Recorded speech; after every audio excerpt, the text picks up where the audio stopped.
আসসালামু আলাইকুম। সম্পূর্ণ নতুন আরেকটি রেসিপিতে সবাইকে ওয়েলকাম জানাচ্ছি।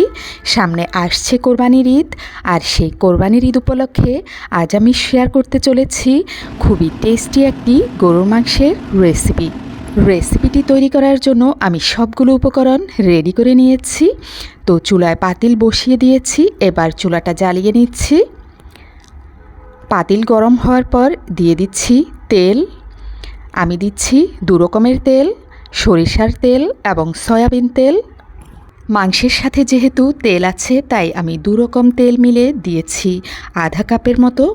তেলটা গরম হওয়ার পর প্রথমেই দিয়ে দিয়েছি গরম মশলা, যেমন লং, এলাচ, দারুচিনি, তেজপাতা, গোলমরিচ।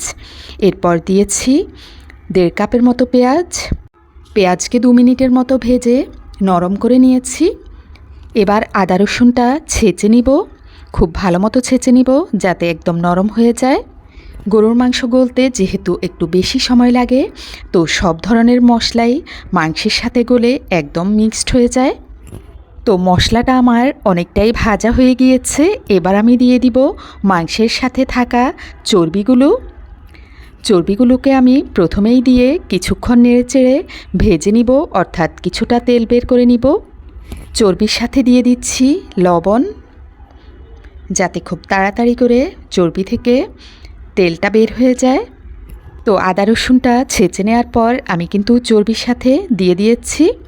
চর্বিটা 5 মিনিটের মতো ভাজার পর যখন তেল বের হয়ে এসেছে, তো এবার আমি দিয়ে দিচ্ছি হলুদ, মরিচ, ধনিয়া, জিরা।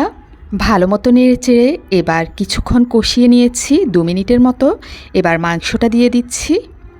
মাংস দিয়ে এবার মশলার সাথে ভালো মতো মিক্সড করে নিচ্ছি। আর কলিজাটাকে আমি ফুটন্ত গরম পানিতে দিয়ে ধুয়ে নিয়েছি ভালো মতো, কারণ অতিরিক্ত রক্ত থাকার কারণে মাংসের কালারটা কালো হয়ে যেতে পারে। এবার দিয়ে দিচ্ছি 3 টেবিল চামচ পেঁয়াজ বাটা। এবার আমি ঢাকনা দিয়ে দিব। ঢাকনা দিয়ে চুলার আগুনটা আমি একদমই লোতে নিয়ে যাব। ঢাকনা দিয়ে আমি রান্না করব 20 থেকে 25 মিনিটের মতো। এতে করে মাংস 60% মতো গলে যাবে। আর এদিকে আমি একটা টমেটো কেটে নিচ্ছি। টমেটোটাকে ভালো মতো চপ করে নিচ্ছি। আমার যে সকল আপু ভাইয়ারা আমার এই ভিডিওটা দেখবেন, আমি আশা করব আমাকে অবশ্যই যেন আপনারা জানান যে আমার ভিডিও মেকিংটা আজ কেমন হয়েছে। এটা হচ্ছে আমার সেকেন্ড পেজ। তো আমি সব সময় আগে আমার সব ভিডিওগুলো এরকম করেই তৈরি করতাম। যারা অনেক আগ থেকে আমার ভিডিও দেখেন তারা কিন্তু ভালোভাবেই জানেন আমার ভিডিও মেকিংটা আগে কেমন ছিল। আমি ভিডিও ছাড়ার সাথে সাথেই আমার ভিউজ হয়ে যেত 1500-1600, এমনকি 2-3 হাজারও হয়ে যেত।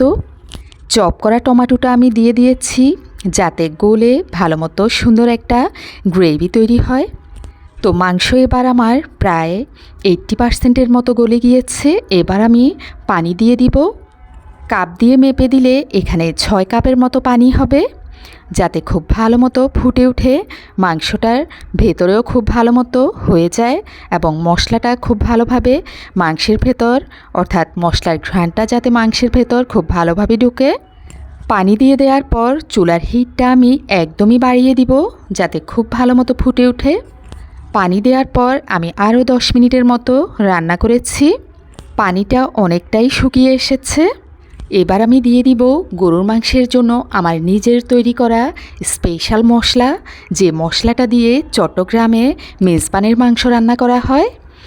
তো প্রথমেই দিয়ে দিচ্ছি কাঁচামরিচ, এরপর দিয়ে দিচ্ছি 1 টেবিল চামচ সেই টালা গরম মশলাটা। গরম মশলায় ছিল লং, এলাচ, দারুচিনি, শাহি জিরা, বড় এলাচ, গোলমরিচ, মেথি, রাঁধুনি, স্টার মশলা। এই ধরনের মশলাগুলা আমি যেহেতু বিভিন্ন ধরনের রেসিপি তৈরি করি এবং এক্সপেরিমেন্ট করতে পছন্দ করি, তাই এই মশলাগুলো আমি সবসময়ই তৈরি করে রাখি। তো আমার রান্না কমপ্লিট হয়ে গিয়েছে। এবার আমি একটা প্লেটে নিয়ে বেড়ে দেখাচ্ছি। তো দেখতেই পাচ্ছেন মাংসটা খুব সুন্দরভাবে গলে গিয়েছে এবং খুবই সুস্বাদু হয়েছে। তো সবাই অনেক অনেক ভালো থাকবেন, সবার জন্য শুভকামনা রইল। আল্লাহ হাফেজ।